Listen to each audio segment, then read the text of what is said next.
ವೋಟ್ನ ಕಳ್ತನ ಮಾಡಿ ನರೇಂದ್ರ ಮೋದಿ ಮತ್ತು ಅಮಿತ್ ಶಾ ಅವರ ನೇತೃತ್ವದ BJP ಸರ್ಕಾರ ಸುಮಾರು 18 ರಾಜ್ಯಗಳಲ್ಲಿ BJP ಸರ್ಕಾರ ನಡೆಸ್ತಾ ಇದೆ.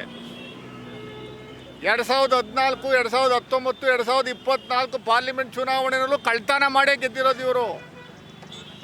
ಕಳ್ತನ ಮಾಡಿ ಗೆದ್ದಿದ್ದಾರೆ ಅನ್ನುವಂಥದ್ದಕ್ಕೆ ರಾಹುಲ್ ಗಾಂಧಿಯವರು ಪ್ರೂಫ್ ಸಮೇತ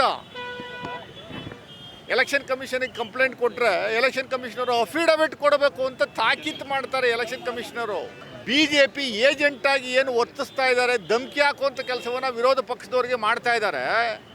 ಅದ್ರ ವಿಚಾರದಲ್ಲಿ ಸುಪ್ರೀಂ ಕೋರ್ಟೇ ಸೋಮೋಟೋ ಡಿಸಿಷನ್ ತಗೊಂಡು ಈ ಎಲೆಕ್ಷನ್ ಕಮಿಷನರಿಗೆ ಏನು ಹಾಲಿ ಇದ್ದಾರೆ ಜ್ಞಾನೇಶ್ ಕುಮಾರ್ ಅವ್ರನ್ನ ಸಸ್ಪೆಂಡ್ ಮಾಡಬೇಕು, ಕಿತ್ತೊಗಿಬೇಕು. ಇಲ್ಲಾಂದರೆ ನಮ್ಮ ದೇಶದ ಪ್ರಜಾಪ್ರಭುತ್ವವನ್ನು ಸಂಪೂರ್ಣವಾಗಿ ನಾಶ ಮಾಡಿ ಡಿಕ್ಟೇಟರ್ಶಿಪ್ನ ಈಗಾಗಲೇ ತಂದು ಬಿಟ್ಟಿದ್ದಾರೆ. ಅದನ್ನು ಮುಂದುವರಿಸುವಂಥ ಕೆಲಸವನ್ನು ಮಾಡ್ತಾರೆ.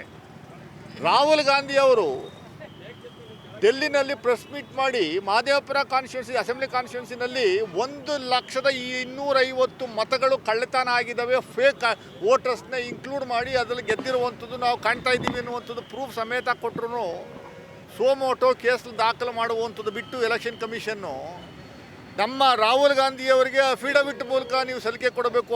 ಅಫಿಡವಿಟ್ನ ಕೊಡುವಂಥದ್ದಕ್ಕೆ ಯಾರು ಕೇಳಬೇಕು ಅಫಿಡವಿಟ್ನ ಅನ್ನುವಂಥದ್ದು ಬೇಸಿಕ್ ಕಾಮನ್ ಸೆನ್ಸ್ ಇಲ್ಲದೇ ಎಲೆಕ್ಷನ್ ಕಮಿಷನ್ ವರ್ತಿಸ್ತಾ ಇರುವಂಥದ್ದು ದುರಂತದ ಸಂಗತಿ, ನಮ್ಮ ದೇಶದ ದುರಂತದ ಸಂಗತಿ ಇದು.